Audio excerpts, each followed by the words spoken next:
Salem police say it appears someone used a power tool to vandalize a stone at America's Stonehenge.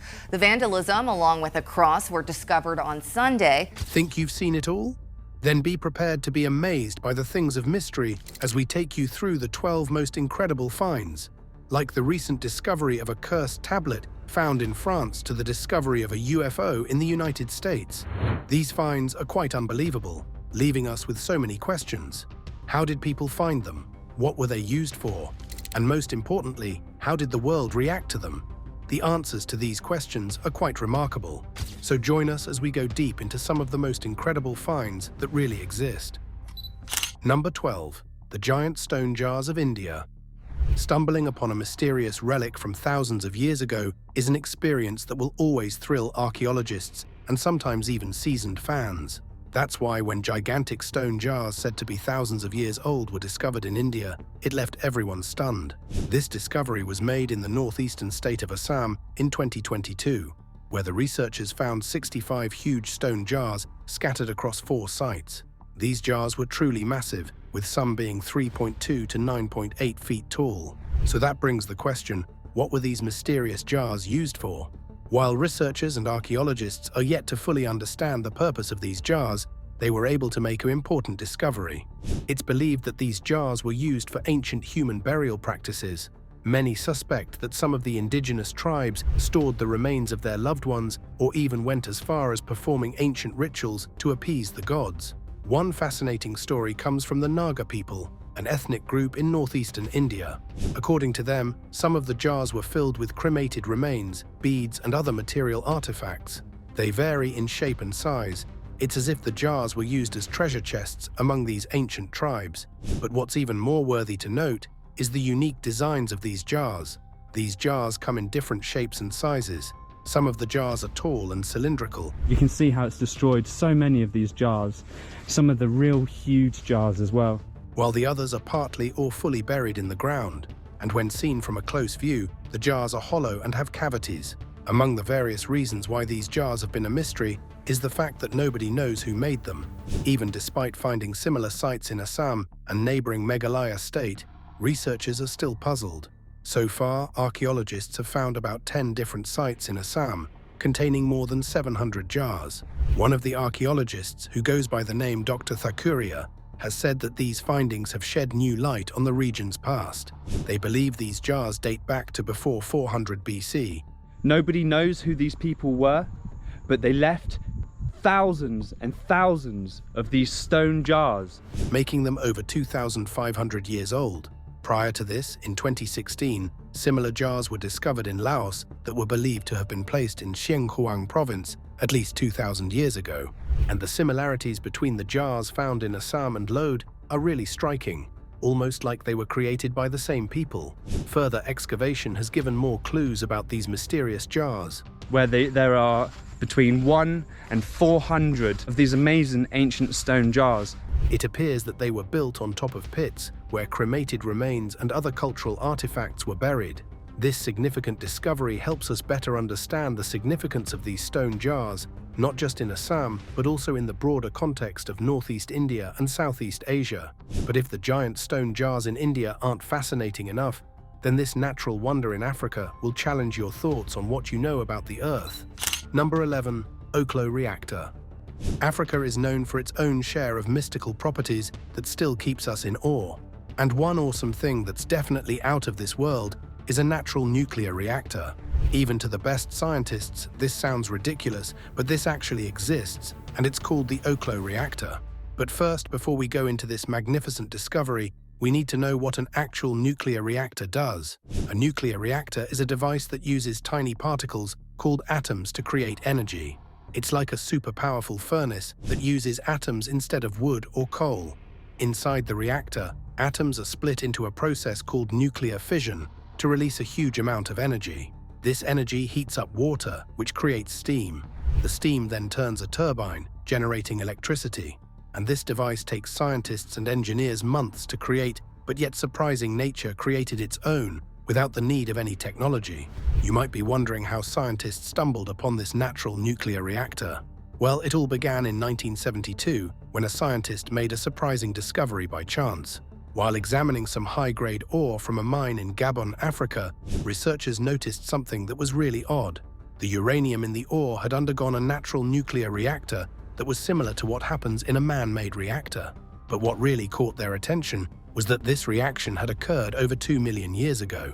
As they dug deeper, they found that the uranium in the ore was a little bit different from any they had seen before. Specifically, it contained a tiny bit less of a certain type of uranium called U-235. This type of uranium is special because it can undergo a process called nuclear fission, which releases a huge amount of energy. Now, you might be wondering why this small difference in uranium composition was such a big deal. Actually, it's because all natural uranium on Earth, whether it's from rocks, meteorites, or even the moon, contains a specific percentage of U-235, or 0.720% to be exact. But the uranium from OKO contained only 0.717%. This tiny difference was enough to make the scientists notice. At first, they thought maybe someone had artificially split the atoms, but after further testing, they confirmed that the ore was completely natural. What they discovered next was even more astonishing. The ore had a footprint of fission products, which meant that the uranium had gone through a natural chain reaction, splitting the atoms and releasing energy. The only explanation was that the rock was evidence of a natural nuclear reactor that had occurred over 2 billion years ago. But how was this possible? It turned out that the uranium deposits in Western Africa had the perfect conditions for a natural reactor to occur. They had a critical mass of U-235, which is necessary to start a chain reaction. They also had water, which acted as a moderator to slow down the neutrons and control the reaction. The unique geological context in Gabon also played a role. The uranium deposits were concentrated and large enough to sustain a reaction. Nuclear energy, seeing renewed interest, fueling demand for the uranium that's behind all the reactors. And amazingly, the OKO site managed to survive for billions of years without being destroyed by geological processes. While this reactor is by far extraordinary, the next item on the list will really put the most professional sculptures to test. Number 10. Sauti Monolith. For the longest time, humans have always had an eye for details, even before the invention of technology to make our work easy. But how this enormous rock containing more than 200 geometric and zoomorphic figures was created still remains a mystery to this day. This brings up surprising questions of how long it took to make and how many people invested their blood, sweat, and time into the creation of this beautiful masterpiece. Found at the top of a hill named Konkacha, this monolith is about 2 meters long and 4 meters wide. The monolith is the most popular attraction at the archaeological site. From a closer view, this monolith looks like a small city with very vivid and detailed graphics of reptiles, frogs, and felines, complete with terraces, ponds, rivers, tunnels, and irrigation channels. It's like a miniature city carved into a stone. While the creators remain a mystery, the monolith provides archaeologists with insight into the culture of the pre-Columbian population. Archaeologists have determined that the site was an Incan religious center. This is pre-Inca work. This is megalithic, and this is most likely thousands of years older than the Inca, where rituals and ceremonies for the worship of water were conducted. The monolith is an important clue to this, since it shows a water-like flow between the carvings. But what this really means and why it was done still remains a mystery. Despite its importance, the monolith's origins are still not clear. Today, the stone can be found on a raised platform at the top of Konkacha, but scholars are doubtful that this was its original location. The fact that the monolith isn't a natural rock outcrop suggests that it might have been transported to its current spot. It's likely that the boulder was moved, possibly by looters, at some point in the past. This has left scholars with more questions than answers. Who created this incredible object? Where was it originally placed? And what was its true purpose? The answers to these may never be known, but at least our next mysterious find in France has some answers to questions that have really captivated the world. Number 9. Cursed tablet found in France. It's been just a few days into the new year, and humans have already stumbled upon something incredible, proving that chance discoveries can happen at any time. In France, archaeologists discovered a Roman-era cemetery hidden beneath an 18th century hospital in the charming town of Orléans. The cemetery, which dates from the end of the 1st century to the beginning of the 3rd century, was unlike any other from that era. The archaeologists found over 60 graves, carefully arranged in a single row along a wall. But what really caught their attention was the unusual way the burials were done. There were no women or children buried here and no signs of cremations, which was a common practice back then. Instead, the graves showed traces of beautifully painted wooden coffins. It's as if these men were part of a special group, united by a shared profession or special bond. But the most intriguing discovery of all is the cursed tablets. These tablets were small, rolled-up lead plates with cryptic messages inscribed on them. You might be wondering, what exactly are these mysterious curse tablets? Also known as defictiones in Latin, cursed tablets have been found scattered throughout the ancient Mediterranean world. These thin sheets of lead were like ancient prayer cards used to send messages to the gods. Someone would scribble down a curse or wish, hammer a nail into the tablet, and then bury it in the ground, often through a grave or well. So far, experts have been able to study one of the tablets in detail, and they discovered that it contained an inscription in Gaulish, an extinct Celtic language. One of the corpses was buried with a curse tablet between his legs, next to a crushed vase and several ancient coins. The ancient tablet was folded and rolled up like a tiny scroll. When archaeologists carefully unrolled it, they found out that it had incisions that were made using a stylus, which formed a series of letters and text. But deciphering the text was not easy. The lines were incredibly shallow and hard to read. To bring out the details, the team used a special technique called reflectance transformation imaging, which is also known as RTI. This involved shining a light on the tablet at different angles to highlight the tiny incisions. With the help of RTI images, experts began transcribing and translating the text. What they found was remarkable. The text was written in Latin cursive, a type of handwriting used during the Roman era, but it also included words from the ancient Gallic language, as well as some borrowed from Greek and Latin. This was especially exciting, as written records of the Gallic language are extremely rare. The curse tablet itself is dedicated to Mars Regisamu, or Mars the Royal, which is a name given to the Roman god of war. The inscription names several individuals who were targeted by the curse for their evil actions. What's more, the tablet provides valuable insights into the Gallic language, which has been lost to time. But one discovery that has really been lost to time was one remarkable find that was made by a farmer who had no idea about what he was about to uncover. Number 8. Giant Armadillo Shell. Not all mysterious discoveries are made by scientists and researchers. Sometimes it's an ordinary person who stumbles onto it by mistake. A good example of this is a discovery made in 2022 that caused a buzz on the internet. A farmer was working in a dried-out riverbed near Buenos Aires, Argentina, when he made a jaw-dropping discovery. He found an ancient graveyard filled with the fossilized shells of 4 massive glyptodonts. Just the sheer size of these shells is outstanding, with the largest shell being the size of a Volkswagen Beetle. At first, only 2 fossils were seen, but as experts dug deeper, they found 2 more. This discovery was exceptional because the glyptodonts are animals that have been extinct for thousands of years. These creatures were the early ancestors of modern armadillos that lived mostly across North and South America during the Pleistocene epoch. These giant mammals were plant-eating animals with domed, armored shells that grew to be as large as a Volkswagen Beetle and weighed up to 2 tons. They lived in the grasslands and possibly some forested areas in Central and South America. In fact, some of the ancient armadillos had shells as long as 5 feet and as thick as 2 inches. According to Incuapa, who carried out thorough research on these mammals, they believe that the Glyptodon roamed South America for 30 million years, before facing extinction around 10,000 years ago. So what exactly led to their demise? Some experts believe that early man was to blame for the animal's disappearance. Men, known to always want the finest things in life, began overusing their hard shells for shelter, causing them to become extinct. Moving on, let's talk about a discovery that really shocked the world and still causes heated debates today.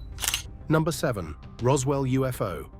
One of the most controversial discoveries that is still being debated by experts and amateurs alike is the fascinating story of the Roswell UFO. This remarkable event has been covered in countless books, documentaries, TV shows, and movies over the last few decades.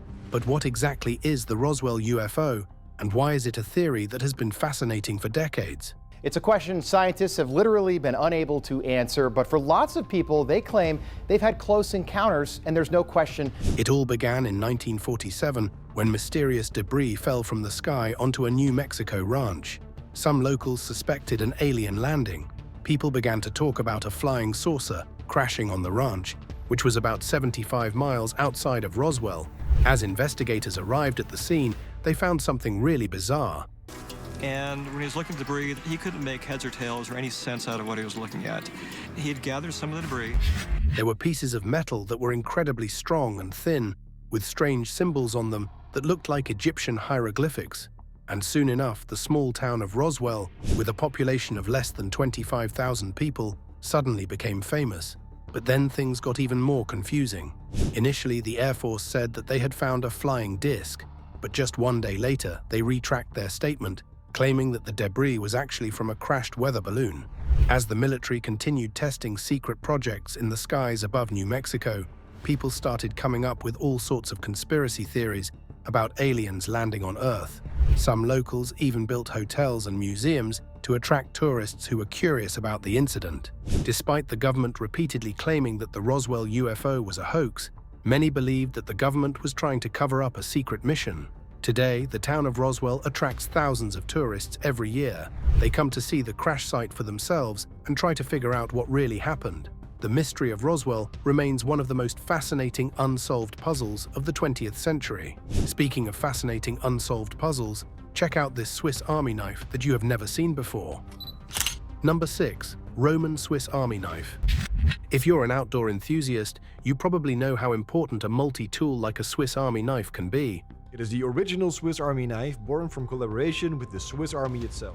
But what you might not know is that this idea of a handy portable gadget has been around for thousands of years. Just look at this Roman Swiss Army knife, a device that's said to be 2,000 years old. It's amazing to think that even back then, people had a clever way of packing multiple tools into one handy package. This device was perfect for soldiers, travelers, and anyone who loved the great outdoors. Found between Middle Roman 201 CE to 300 CE, this silver and iron gadgets have made many people wonder how this was used thousands of years ago.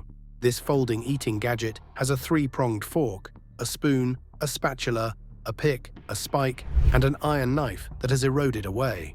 There is a hinge to allow each item to be folded out when it was needed or folded away for ease of transporting it. So how did people use this gadget? The spike might have helped extract snail meat, while the spatula could have scraped sauce from narrow bottles. And get this, some people think the pick with a tiny spoon on the end was used to remove earwax. What makes this gadget truly special is that it's made from expensive silver and iron. Unlike simpler bronze folding knives from ancient times, this one's complex design and luxury materials suggest it was meant for someone wealthy. In fact, a museum spokesperson described it as, "So here in the Fitzwilliam Museum in Cambridge, we have what has been styled a Swiss Army." perhaps a useful gadget for a wealthy traveler. It's likely that this gadget was more of a status symbol than a heavily used tool, since silver is a soft metal that wouldn't withstand rough handling. But it's also unlikely that only Romans had access to it. After all, Rome had an extensive network of trade routes that connected them to other parts of the world. It's possible that someone from another region got their hands on this gadget through one of these trade networks. That being said, this multi-tool would have been especially handy for a Roman soldier. Imagine carrying a heavy backpack loaded with supplies, armor, and weapons. That's a lot to handle. Roman soldiers had to carry around massive kits that weighed anywhere from 30 to 100 pounds. So having a single tool that combined multiple functions would have been really helpful. It would have saved space and weight in their packs, making life on the battlefield a little bit easier. Now, here's another really intriguing find that still has connections to the Pennsylvania Coal Age. Number 5. Joggins Fossil Cliffs. Among the many wonders of the world, the Joggins Fossil Cliffs is one that just keeps fascinating us. Located in western Cumberland County, Nova Scotia, Canada, this site is often referred to as the Coal Age Galapagos because of its incredible wealth of fossils. And what makes this place really amazing is the amount of life that's been preserved here.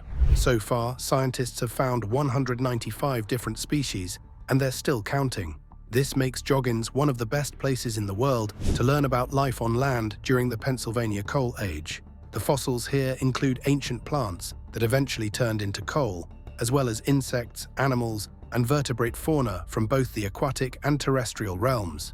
And what's really cool is that these fossils are preserved exactly as they lived, giving us a glimpse into the ecosystems of the past. One of the most impressive things about Joggins is the presence of giant ancient trees that still stand upright. These trees, called lycopsids, were the backbone of the wetland ecosystem, providing a home for many other plants and animals. However, these trees are not like those in forests today. Rather, they were ancient, giant ferns that would have grown up to 20 to 30 meters above the forest floor. These ferns are what make Joggins, in particular, critical to our understanding of early tetrapod evolution. That's because when they died, their soft inner cores rotted away, leaving behind their firm outer bark and a hollow interior. It's within these hollowed-out stumps that animal remains were trapped and protected for over 300 million years. And where we find them today, the story of Joggins' significance began in 1842, when British geologist Sir Charles Lyell visited Nova Scotia. He was one of the first scientists to realize the importance of the area. 10 years later, Lyell teamed up with local geologist Sir William Dawson. This is where Sir William Dawson and Sir Charles Lyell discovered a newly fallen fossil tree in 1852. To study the cliffs, which were an astonishing 310 million years old. As they explored the cliffs, they found giant trees that had been frozen in time. Fast forward to the present day. After 15 years of hard work, it had broken into many flat pieces, and they could see bones scattered on the surface of each one. A team of scientists from the Nova Scotia Museum, St. Mary's University, and the Joggins Fossil Institute has uncovered a new collection of giant fossilized trees. This collection is the largest and most significant one found since the site was first discovered. Over the next few years, scientists will carefully prepare these fossils by hand, revealing tiny new bones one by one. What's exciting about these new discoveries is that they come from deeper layers of rock than any previous finds. This means we'll get to see the earliest known records of animals that are similar to those alive today, like amphibians, reptiles, and mammals. We'll also get a glimpse of animals that are now extinct, giving us a unique window into the past. Here's another incredible discovery to humans' obsession with appearance. Number 4. Ancient face cream. It's no secret that humans have a weird fascination with appearance and looking their best. That's why millions and billions of dollars are spent annually on cosmetics just to enhance our outer appearance. But this obsession with beauty isn't new, as the discovery of a well-preserved cosmetic container in the Roman era shows how important we value our looks. The tin container, which was found at the site of an ancient Roman temple, holds a white cream and still bears the fingerprints of its user. Located in Southwark, near the River Thames, where two major Roman roads met, this site has been said to date back to 50 AD and features two large Roman Celtic temples, perfect for mass worship. So what was this ancient cream used for? Archaeologists think the white cream found in the tightly sealed cylindrical tub is either a face cream or face paint from over 2,000 years ago. They also speculated that it might have been part of a ritual offering, possibly buried in a special ditch. This theory is supported by the fact that the container was found with other ceramic pots that once held something. It's clear that these ancient pots were more than just ordinary vessels. They were likely used in sacred rituals, and the ditch where they were found might have been a site for religious offerings. In ancient Rome, makeup played a significant role in temple visits and certain ceremonies. Women would often wear makeup before visiting temples, and priests from specific cults did the same. Cosmetics were even used in some burial rituals. This shows the importance of appearance and ritual in ancient Roman culture. It's also important to note that a tablet with an inscription to the god Mars Camelos was found, containing the earliest known reference to Londinium, the Roman name for London. This site has yielded many secrets, and the discovery of the ancient face cream is just the latest chapter in its fascinating history. When researchers found the old cream, they studied it carefully to figure out what it was made of. What they found was really interesting. The cream was a mixture of animal fat, starch, and a type of metal oxide that gave it a smooth white texture. This combination shows that the people who made it really knew what they were doing and understood how different ingredients worked together. Although it's not known who placed the container in the sealed ditch, experts believe the drain where it was found might have had special significance. As researchers continue to study this incredible find, they may uncover even more secrets about life in ancient Rome, and the secrets about the creation of some things may never be known to man, like this next destination that has a lot of speculation around it. Number 3. America's Stonehenge.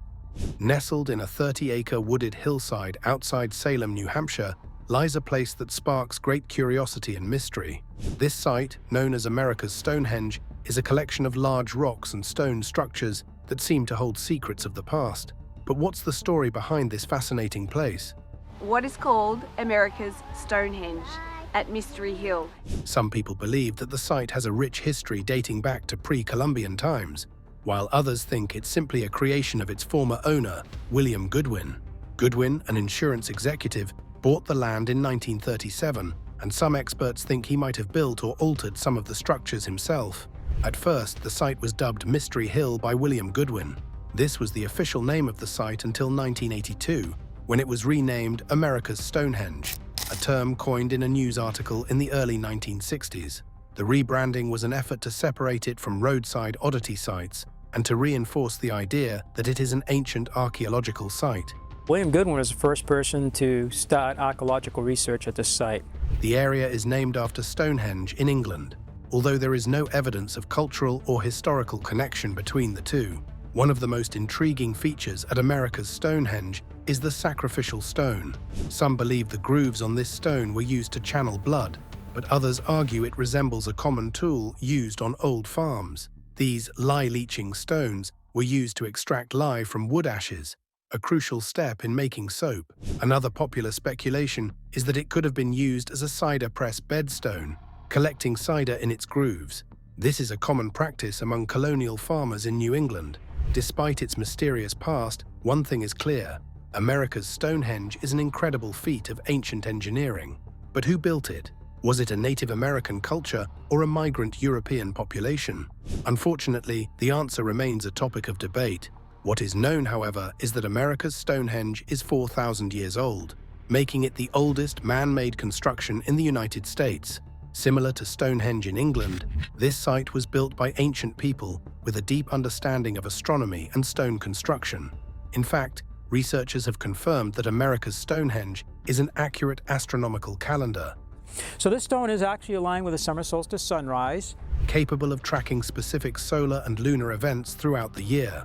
Various inscriptions have been found throughout the site, including Ogham, Phoenician, and Iberian Punic script. Moreover, the site might have been home to Native Americans at some point, including this chamber we call the V-hut, which resembles some of the wedge tombs of ancient Ireland. Which would explain the old radiocarbon dating, and colonial settlers might have built the stone structures that are still standing today. However, these are just speculations. Despite the uncertainty, one thing for sure is that people will continue trying to solve the mysteries behind this supposed American Stonehenge, no matter what archaeologists might say. Speaking of speculations that are never ending, here's a remarkable find of a prosthetic eye from thousands of years ago. Number 2. Ancient prosthetic eye. Losing an eye can be a tough experience, affecting not just our physical health, but also our self-confidence. Just feels like it's not even there, like a normal eye. Fortunately, prosthetic eyes have made great progress in restoring appearance and confidence. But have you ever wondered when humans first started using artificial eyes? Well, the loss of an eye can be a traumatic experience long after the initial illness or injury that caused it. It turns out that the first recorded use of a prosthetic eye dates back thousands of years. Archaeologists found a woman's remains in Iran with an artificial eye that was over 4,900 years old. This ancient eye was made of clay, covered in gold, and had tiny holes for threads to hold it in place. Made of a mixture of tar and animal fat, the artificial eye measures approximately 2.5 centimeters in diameter. Its surface is engraved with a pattern mimicking the iris, with faint traces of gold still visible. Even today, researchers are still trying to figure out who this mysterious woman was. Some think she might have been a priestess who used her prosthetic eye to make people believe she had supernatural powers. But others have a different idea. They believe she was a wealthy woman, maybe even a princess, who lived a life of luxury. After all, when her grave was discovered, it was filled with clay vessels, beads, a leather bag, and even a bronze mirror. It's likely that she wore the fake eye just to look normal, rather than to impress people with supernatural powers. Because what princess wants to wear an eye patch? So how was this discovered? The skull was unearthed in the ancient city of Shar-e-Sukhteh, or the Burnt City, a Bronze Age settlement in southeastern Iran. This site, a UNESCO World Heritage Site, was once a bustling hub of trade, and it has yielded countless artifacts since its discovery in the 1960s. While prosthetic eyes are not new to history, this discovery stands out for its exceptional age and craftsmanship. Archaeologists believe the woman's high social standing played a crucial role in her access to such an advanced device for its time. But a true device that's hundreds of years ahead of its time, into the 21st, is this next device created by one of the greatest Chinese inventors of all time. Number 1. Ancient earthquake detector. Earthquakes haven't been a modern-day problem. They've been going on for centuries. This significant problem led to the creation of the first seismographs. In fact, it was created nearly 2,000 years ago, even before people understood what an earthquake was. Made by Zhang Heng, these odd-looking seismographs were some of the most powerful devices during the Han Dynasty. It was basically a large urn with 8 dragon heads pointing in different directions, like a compass. Below each dragon head was a toad with its mouth wide open, hundreds of years before the invention of the seismograph, waiting to catch something. When an earthquake struck, one or more of the dragon mouths would drop a ball into the toad's mouth. The direction of the earthquake determined which dragon would release its ball. The direction of the earthquake determined which of the dragons released its ball. This ancient device was super sensitive, detecting earthquakes from as far as 400 miles away, even if the quake wasn't strong enough to be felt locally. But here's the fascinating part. Nobody is entirely sure how it worked on the inside. Most experts think it involved a pendulum that triggered the dragons, but that may still be a mystery. What's not a mystery, though, is Zhang Heng's genius. He dabbled in astronomy, mathematics, science, engineering, cartography, and poetry, among other fields of study and artistic pursuits. He also worked on calculating pi, mapped stars, and was an inventor. Among his notable inventions was the creation of the first water-powered armillary sphere. It was a dynamic model that illustrates the movement of celestial objects. He also improved the accuracy of the inflow clepsydra, which was a type of water clock that measures time by the flow of liquid. Thanks for watching. See you in our next video.